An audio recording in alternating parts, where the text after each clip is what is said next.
Wel, mae yna nifer fawr o wartheg Limousin yn y sioe fawr yma eleni, sy'n golygu bod yna lot o waith dethol a dewis enillwyr ym mhob dosbarth. A dyna sy'n mlaen ar hyn o bryd, yr Heffer Ifanc sydd o flaen y beirniad, a buddig Sian o Betws Gwerfyl Goch sydd â fi'n gwmni.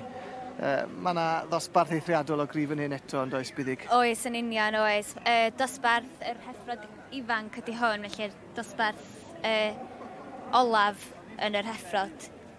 Ac ni'n gweld, mae yna 6 heffer yma i gyd, a rhif 3223 sydd yna yn y safle cyntaf hyn o bryd. Ynddo fe, teulu Gillard. Ie, yndi. A Thorninghurst Topaz.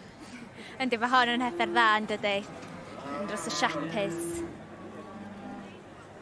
Mae'n gywir iawn, yn dywi? Yndi. Yn gweld, mae yna top line da iddi, mae yna, beth ti'n gweud, siap da ar y tu ôl, a mae'n dal i ffen yn dda fyd, yn dywi? Yndi, mae'n edrych yn smart iawn.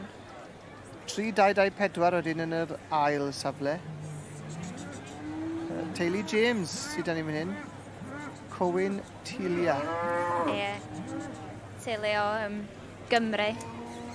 Cymru wedi cael sioe dda yma yn y adran y Limousins leni, do? Do, maen nhw wedi hyd yn hyn. Mae'r beirniad yn pwyso a mesur. Oes na newid yn mynd i fod. Ni wedi mynd i sticio gyda'i benderfyniad fan hyn nawr. Mae wedi gweld nhw yn cerdded o gwmpas unwaith yn barod. Mae'n siŵr o fod yn agosau at benderfyniad sy'n ni'n meddwl. Yndi, dwi'n meddwl bod o'n hefyd, ond...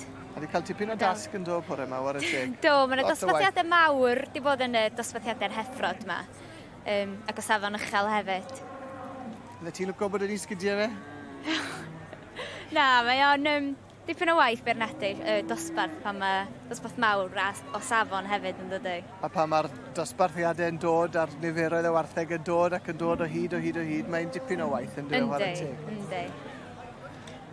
Ond dwi'n meddwl bod e bron iawn yna.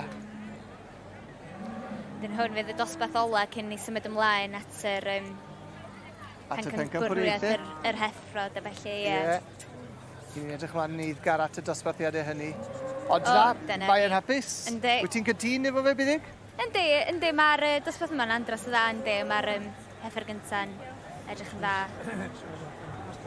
A dyna ni, rhif 3223 yn cipio dosbarth 485.